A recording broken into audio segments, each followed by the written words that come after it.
Welcome aspirants. आज के इस कमाल के एक्सप्लेनर में हम एसबीआई पीओ 2026 का पूरा चिट्ठा खोलने वाले हैं। ये सेशन समझ लीजिए आपके बैंकिंग करियर में सक्सेस हासिल करने का एक अल्टीमेट ब्लूप्रिंट है, जिसमें एग्जाम पैटर्न से लेकर बिना कोचिंग के घर बैठे तैयारी करने की एक्सपर्ट स्ट्रैटेजी तक सब कुछ कवर होगा। तो चलिए बिना किसी देरी के सीधे इस पर डाइव करते हैं। जरा इस नंबर को देखिए, 70 से 85 हजार रुपए। जी हाँ, ये एक एसबीआई प्रोबेशनरी ऑफिसर की इन हैंड शुरुआती सैलरी है। एकदम शानदार शुरुआत है ना। बस यही वो मेन अट्रैक्शन है जो इस एग्जाम को देश भर में इतना पॉपुलर और कॉम्पिटिटिव बनाता है। लेकिन देखिए, जहां इतना शानदार रिवॉर्ड है वहां रिस्पॉन्सिबिलिटी भी तो होगी। ये जॉब कोई आम 9 से 5 वाली डेस्क जॉब नहीं है। ये एक हाई रिवॉर्ड हाई रिस्पॉन्सिबिलिटी वाला करियर है। बहुत ही तेजी से प्रमोशंस और बेहतरीन मैनेजमेंट रोल्स मिलते हैं, लेकिन साथ ही तगड़ा वर्क प्रेशर, चुनौतीपूर्ण टारगेट्स और हर 2-3 साल में नेशनल लेवल पर ट्रांसफर्स भी झेलने पड़ते हैं। ये एक रियल लीडरशिप रोल है जिसे हैंडल करना हर किसी के बस की बात नहीं। तो आज के इस एक्सप्लेनर का एजेंडा एकदम क्लियर है। पहले गेटवे समझेंगे, फिर एलिजिबिलिटी और अटेम्प्ट्स, उसके बाद सिलेक्शन के तीनों चरण, फिर एग्जाम पैटर्न और आखिर में सबसे जरूरी बिना कोचिंग के एक्सपर्ट स्ट्रैटेजी। चलिए सबसे पहले सेक्शन 1 से शुरुआत करते हैं, गेटवेज को समझना। देखिए, बिगिनर्स अक्सर इस बात पे कंफ्यूज रहते हैं कि आखिर एसबीआई पीओ और आईबीपीएस पीओ में फर्क क्या है। बहुत सिंपल है। अगर सिर्फ स्टेट बैंक ऑफ इंडिया की ब्रांचेस में ऑफिसर बनना है तो आपका टारगेट है एसबीआई पीओ, क्योंकि एसबीआई अपना एग्जाम खुद कंडक्ट कराता है। और अगर देश के बाकी किसी भी पब्लिक सेक्टर बैंक में जाना है तो उसके लिए आईबीपीएस पीओ देना होता है। वैसे आज हमारा पूरा फोकस सिर्फ और सिर्फ एसबीआई पीओ 2026 पे रहने वाला है। आगे बढ़ते हैं सेक्शन 2 की तरफ, पात्रता यानी एलिजिबिलिटी और अटेम्प्ट्स। एजुकेशनल क्वालिफिकेशन की बात करें तो कोई टेंशन लेने की जरूरत नहीं है। किसी भी रिकॉग्नाइज्ड यूनिवर्सिटी से बस एक बैचलर डिग्री चाहिए। आर्ट्स, कॉमर्स, साइंस सब चलेगा।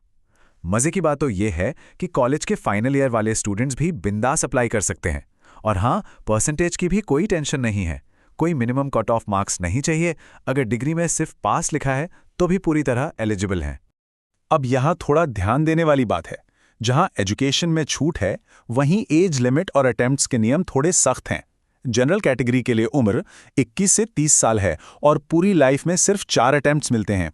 ओबीसी कैंडिडेट्स को आयु में 3 साल की छूट और कुल 7 अटेम्प्ट्स मिलते हैं।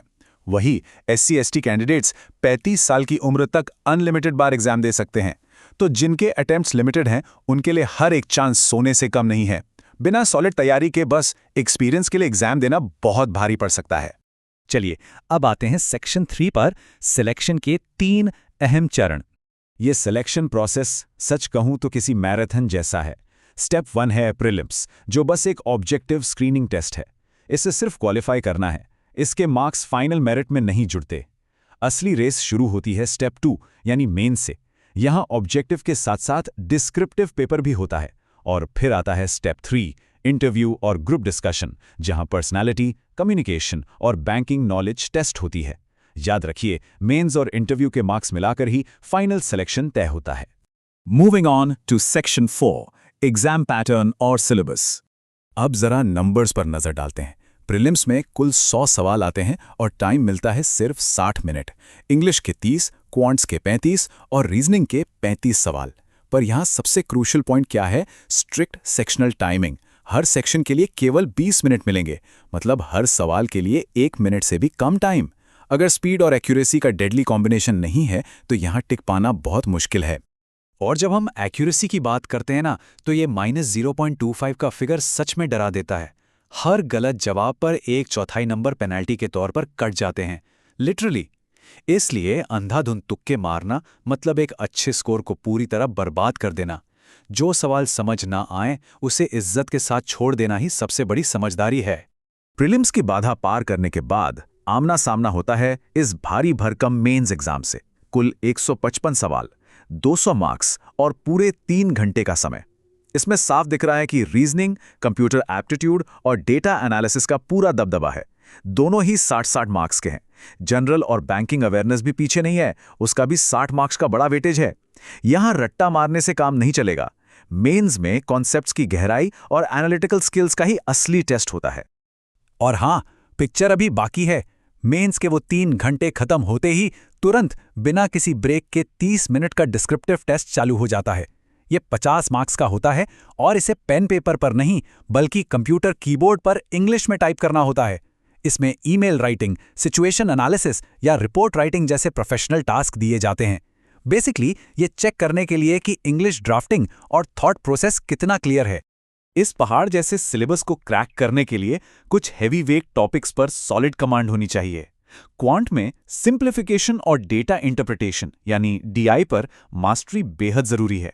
रीजनिंग की बात करें तो पजल्स और सीटिंग अरेंजमेंट के बिना कट ऑफ क्लियर करना एकदम इम्पॉसिबल सा हो जाता है। और इंग्लिश में वहां रीडिंग कॉम्प्रीहेंशन और ग्रामर बेस्ड एरर स्पॉटिंग का ही जलवा रहता है। अब आते हैं हमारे सबसे इंपॉर्टेंट सेक्शन 5 पर, बिना कोचिंग के एक्सपर्ट स्ट्रैटेजी। टॉप एजुकेटर्स ने बिना किसी महंगी कोचिंग के तैयारी करने के लिए ये 4 स्टेप्स का मास्टर प्लान बताया है। इसे अपनी अल्टीमेट प्लेबुक समझ लीजिए। पहला स्टेप, फाउंडेशन बिल्डिंग यानी बेसिक्स को एकदम सॉलिड करना। दूसरा, कॉन्सेप्ट्स को इतना मजबूत करना कि कोई भी ट्रिकी सवाल हिला ना सके। तीसरा है जमकर प्रैक्टिस और मॉक टेस्ट के जरिए सेल्फ टेस्टिंग। और चौथा, लगातार रिवीजन ताकि पढ़ा हुआ दिमाग से स्लिप ना हो जाए। यहां एक बहुत ही कमाल का सीक्रेट है जो सुनने में शायद थोड़ा उल्टा लगे। अक्सर लोग कहते हैं कि पहले मुश्किल टॉपिक्स निपटा लो, लेकिन एक्सपर्ट्स कहते हैं हमेशा सबसे आसान टॉपिक से अपनी तैयारी की शुरुआत करो। इससे होता क्या है, एक मोमेंटम बनता है। शुरुआती सक्सेस से कॉन्फिडेंस बूस्ट होता है और पढ़ाई में मन लगने लगता है। एक बार जब वो कॉन्फिडेंस हाई हो जाए तब जाकर टफ और कॉम्प्लेक्स कॉन्सेप्ट से भिड़ना चाहिए। अब बात करते हैं मॉक टेस्ट के उस गोल्डन रूल की जो सच में एक गेम चेंजर साबित हो सकता है। सिर्फ मॉक टेस्ट देते रहने से कुछ नहीं होगा, चाहे 100 मॉक लगा लो या 200। हर मॉक के बाद उसका डीप एनालिसिस करना बहुत जरूरी है। मार्क्स कहाँ कटे, क्यों कटे, उन कमजोर एरियाज को पकड़िए और फिर उन पर्टिकुलर टॉपिक्स की रगड़कर प्रैक्टिस कीजिए। यही असली सीक्रेट है स्कोर बढ़ाने का। तो इस पूरे एक्सप्लेनर का निचोड़ क्या है? ये शानदार कोट एकदम सटीक बैठता है।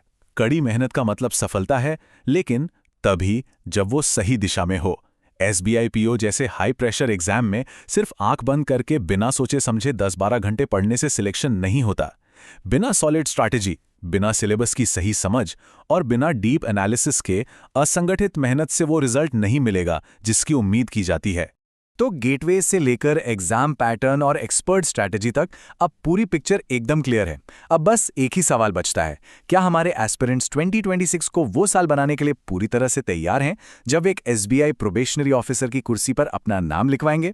सही डायरेक्शन मिल चुकी है, अब बस एक्शन लेने का वक्त है। आज के इस एक्सप्लेनर में हमारे साथ जुड़ने के लिए बहुत बहुत शुक्रिया। सीखते रहिए और अपने गोल की तरफ हमेशा कदम बढ़ाते रहिए।